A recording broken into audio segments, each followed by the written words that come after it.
Last time जो हमने बात की थी, लास्ट टाइम बात हुई थी गरुड़ ज्ञानचंद की।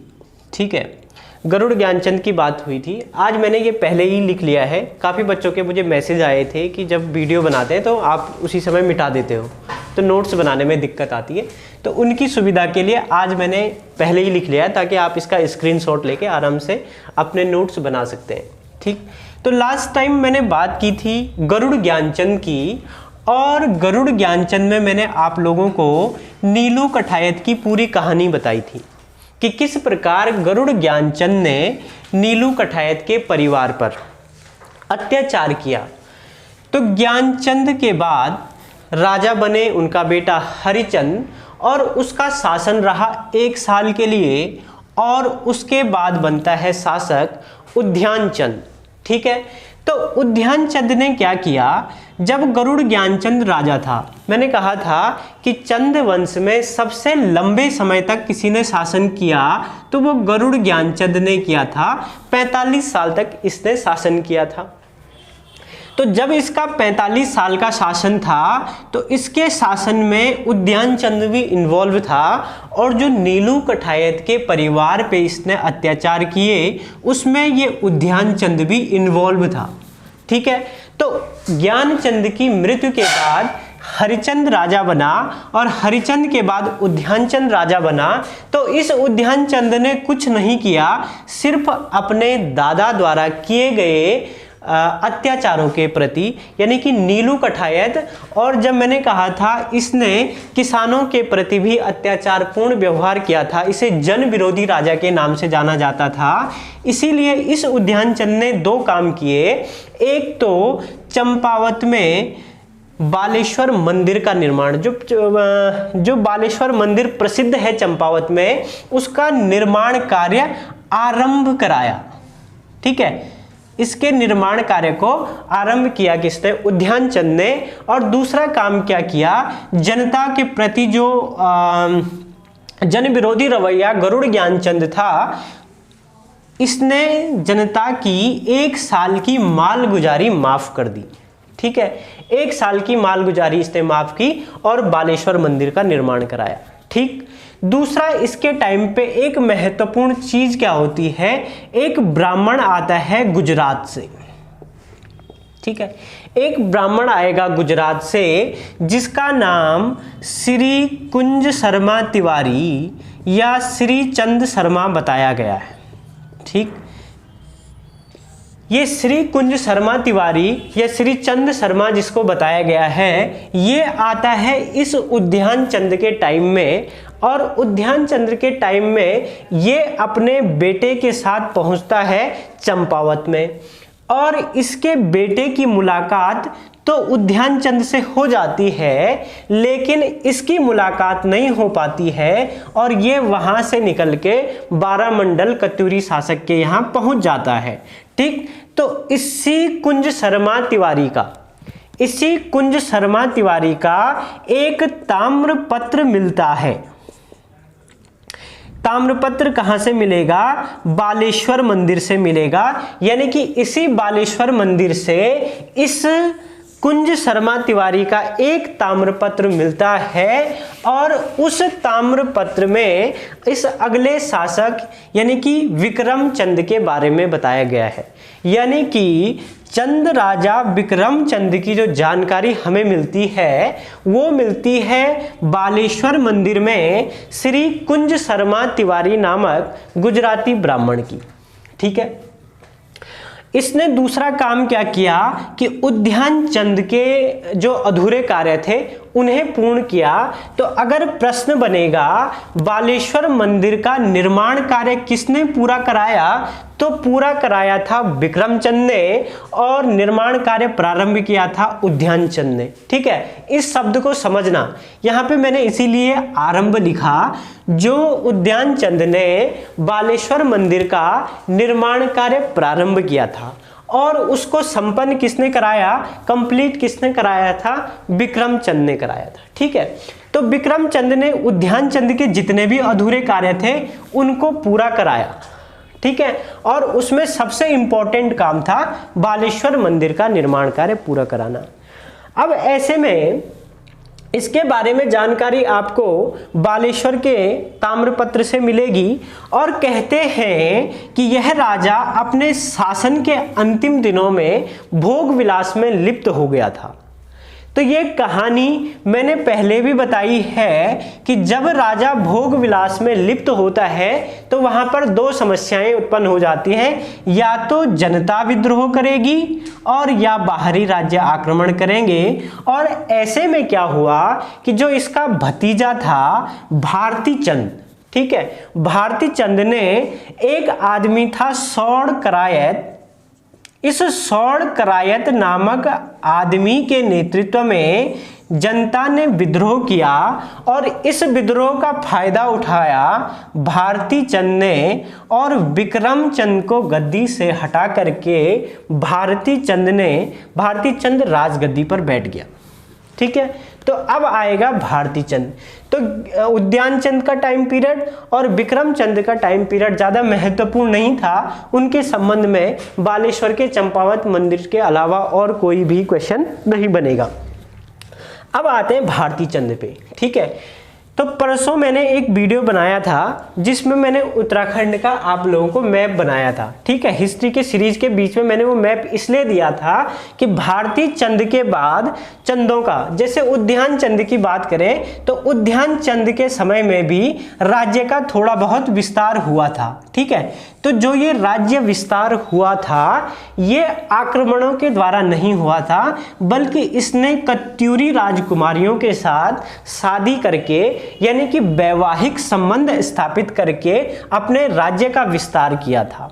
लेकिन जो वास्तविक विस्तार होता है वो भारती चंद के टाइम पीरियड में शुरू होता है, क्योंकि अभी तक चंद राजवंश सिर्फ चंपावत तक सीमित है और इसके टाइम पे आक्रमण शुरू हो जाएगा डोटी पे। तो भारती चंद को जानते हैं। देखो, भारती चंद की जहां तक हम बात करेंगे, भारती चंद के समय में पहला प्रश्न तो यही बनेगा, ये चंद वंश का पहला राजा है, ये चंद वंश का फर्स्ट राजा होगा जिसने स्वतंत्र सत्ता स्थापित करी है चंद राजवंश की। जब मैंने सोमचंद पढ़ाया था तो सोमचंद के टाइम में मैंने ये कहा था कि यह चंद वंश का पहला राजा है और ये राजा क्या होते थे, मांडलिक राजा हुआ करते थे। यानी कि मांडलिक राजा क्या होता है, जिसे हम सामंत भी कहते हैं, सामंत शाही प्रथा या मांडलिक, तो यहाँ पे इनको मांडलिक कहते थे। तो ये राजा डोटी के राजाओं को टैक्स देते थे, यानी कि भारती चंद से पहले इस विक्रम चंद तक इन सभी राजाओं ने डोटी को कर दिया था। ठीक है, अब भारती चंद को समझने से पहले हम समझते हैं डोटी को। ठीक है, तो परसों जो मैप मैंने आपको बताया था, जिन लोगों ने नहीं देखा वो एक बार उसको देख लेना। आप चंपावत के पूर्व में आओगे तो ये जो है भारत और नेपाल की सीमा बनाती है काली नदी। अब इस काली नदी के पूर्व में ये क्षेत्र है, इसको बोलते थे डोटी। ठीक है, अब ये डोटी भी आपके 24 परगनों में विभाजित था। जैसे गढ़वाल 52 गढ़ों में विभाजित था, ऐसे ये डोटी 24 परगनों में विभाजित था और इसीलिए इसको कहते थे चौबीसी। ठीक है, तो चौबीसी इसको कहते थे। और इस डोटी का जो ये पश्चिमी क्षेत्र है, यानी कि काली नदी का जस्ट पूर्वी वाला भाग, ये कहलाता था डोटी। और यहाँ पर एक राजा होता था और इस राजा के 2 परिवार हुए। बड़े परिवार को कहते थे बम राजा और छोटे परिवार को कहते थे मल्ल राजा। यानी कि डोटी राजा के 2 वंशज हुए, एक को बड़े भाई के वंशज को बम राजा कहा गया और छोटे भाई के वंशज को मल्ल राजा कहा गया। तो ये जो डोटी का शासन है ये सिर्फ और सिर्फ उत्तराखंड के इन क्षेत्रों से नहीं, बल्कि जो ये 24 परगने थे इनसे भी टैक्स कलेक्ट करते थे। तो ये था डोटी का एरिया और ये अपने पश्चिमी राज्य यानी कि सौर और सीरा का राज्य और अपना पूर्वी राज्य यानी कि 24 परगने के कुछ राज्यों से टैक्स कलेक्ट करते थे। ठीक है, ऐसे में जो ये डोटी थे, डोटियों ने अपनी सत्ता स्थापित कर रखी थी चंपावत के ऊपर। जो पिथौरागढ़ वाला जो क्षेत्र है, इस पिथौरागढ़ में एक क्षेत्र है सीरा और इधर पड़ता है सौर। तो सौर और सीरा में डोटियों के मल और बम राजा राज्य कर रहे थे। ठीक है, मल और बम राजा यहाँ पे कार्य कर रहे थे। ठीक है, अब ऐसे में जब भारती चंद का शासन शुरू हुआ तो इस भारती चंद ने इन डोटियों को टैक्स देना बंद कर दिया, यानी कि कर देना बंद कर दिया। जब इसने कर देना बंद किया तो सीरा से इस पे जो है मैसेज गया कि अगर आप टैक्स नहीं दोगे तो डोटी आक्रमण चंद राजवंश पे हो जाएगा, और इसने उल्टा डोटी पर आक्रमण कर दिया, यानी कि सौर क्षेत्र पर आक्रमण कर दिया। अब सौर क्षेत्र पर जब इसने आक्रमण किया तो इसने पिथौरागढ़, जो सौर आज का जो क्षेत्र है जिसे पिथौरागढ़ को सौर क्षेत्र के नाम से जाना जाता है, तो यहाँ पर इसने अपनी सेना के साथ एक पड़ाव डाल दिया और सेना को बोला जाता था कटक। सेना को कटक बोला जाता था। तो जो कटक कर है वो सेना से संबंधित कर होता था। इसीलिए पिथौरागढ़ में आज भी इसके प्रमाण मिलते हैं कटकू नौला के रूप में। ठीक है, तो प्रश्न अगर आपका बनता है कि कटकू नौला कहाँ है, तो कटकू नौला है पिथौरागढ़ में, और ये प्रमाण देता है चंद राजवंश में भारती चंद द्वारा जो डोटी पे या सौर पर पड़ाव डाला था, इसको देता। तो यहां से क्या हो जाएगा आपका, भारती चंद ने यहां पे पड़ाव डाला और डोटियों के साथ संघर्ष शुरू हो गया, और ये संघर्ष हुआ आपका 12 वर्षों तक। 12 वर्षों तक संघर्ष चलता रहा और अंत में चंद राज्य जीत गए, यानी कि भारती चंद की विजय होती है और भारती चंद चंद वंश का पहला स्वतंत्र शासक बनता है, जो डोटी को कर नहीं देता है, यानी कि डोटियों को सौर क्षेत्र से भगा देता है। ठीक है, तो सौर में अब किसकी सत्ता हो जाएगी, चंद राजवंश की सत्ता स्थापित हो जाएगी। ठीक है, इस भारती चंद के टाइम पे दूसरा जो सबसे बड़ा कार्य क्या हुआ कि यहाँ पर नायक जाति की उत्पत्ति हुई। ठीक है, नायक जाति के संबंध में काफी प्रश्न बनते हैं। तो पहली बात देखो, नायक जाति कौन थी। इस भारती चंद ने जब पिथौरागढ़ में एक कटक सेना तैयार की थी कटकू नौला के पास, तो 12 वर्षों तक सैनिकों ने यहीं पड़ाव डाला हुआ था। जब इन सैनिकों ने 12 वर्षों तक यहीं पड़ाव डाला तो इन्होंने बलपूर्वक जो स्थानीय महिलाएं थी उनको उठाया और अपने शिविरों में रख दिया, अपनी दासी के रूप में इन्होंने उसको रख दिया। तो इनसे जब 12 वर्षों तक इन्होंने अपने साथ उनको रखा, तो ऐसे में उनसे जो उत्पन्न संतान हुई, उन संतानों को, यानी कि 12 साल तक तो उनके साथ रहे, और जब 12 वर्ष बाद ये जो अभियान समाप्त हुआ और ये लोग वापस अपने राज्य को आ गए, तो इनसे जो इन्होंने अपने साथ महिलाएं रखी थी और जो इनसे जो संतान उत्पन्न हो गए, उनको उन्होंने वहीं छोड़ दिया और उनको हेय दृष्टि से देखा जाने लगा। उसी को बोलते थे नायक जाति। तो बाद में इन नायकों ने क्या किया, जो महिलाएं थी, जो नायकों की जो बेटियां हुआ करती थी, इनसे वैश्यावृत्ति का धंधा शुरू करा दिया। देवदासी प्रथा के नाम से उसको जाना जाता है। तो देवदासी का काम इन्होंने प्रारंभ कर दिया। तो इसी को जाना जाता है कुमाऊं में नायक जाति के रूप में। ठीक है, तो ये कुप्रथा थी। अब ये इस कुप्रथा को समाप्त करने के लिए अनेक कार्य हुए और उसके संबंध में काफी प्रश्न आपसे पूछे जाते हैं। ठीक है, तो पहली बात आती है कि नायक जाति, इसके संबंध में जो प्रश्न आपका बनेगा ये बनेगा कि नायक जाति की उत्पत्ति किसके समय में हुई थी। तो नायक जाति की उत्पत्ति हुई भारती चंद के टाइम पे। जब हम 20वीं शताब्दी में आते हैं, 20वीं शताब्दी में नायक जाति, 19वीं और 20वीं शताब्दी में इस नायक जाति से जब 19वीं और 20वीं शताब्दी में इस नायक जाति के संबंध में जब बातें हुई, हिंदू धर्म की एक कुप्रथा के रूप में जब ये प्रचलित हुई, तो ऐसे में इस नायक जाति को इस नायक जाति की कुप्रथा को समाप्त करने के लिए अनेक समाज सुधारी आंदोलन हुए और अनेक नियम बने। तो इस नायक जाति के सुधार के संबंध में जो पहला प्रयास किया वो किया आर्य समाज ने। ठीक है, आर्य समाज ने किया। और जो ये आर्य समाज है, आर्य समाज की स्थापना होती है 1875 में, और इसकी स्थापना की थी दयानंद सरस्वती ने। ठीक है, इन्होंने प्रसिद्ध नारा दिया था, वेदों की ओर लौटो का नारा दिया था। ठीक है, जब भारत में अंग्रेजी सत्ता स्थापित थी, भारत में पहले क्या हुआ, मुगलों की सत्ता थी, इस्लामिक सत्ता थी, उसके बाद ईसाइयों की, यानी अंग्रेजों के टाइम पे ईसाई लोग आए, तो धर्म परिवर्तन का कार्य मुगलों के समय में भी हुआ और ईसाइयों के समय में भी हुआ।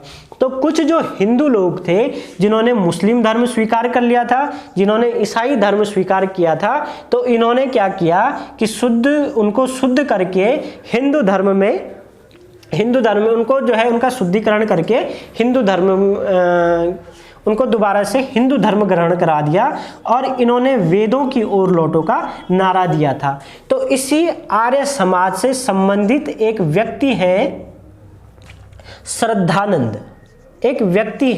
श्रद्धानंद, जिन्होंने हरिद्वार में गुरुकुल कांगड़ी की स्थापना की थी। तो इसी आर्य समाज ने नायक सुधार से संबंधित पहला प्रयास किया था। उसके बाद दूसरा प्रयास किया कुमाऊं कांग्रेस ने, यानी कि कांग्रेस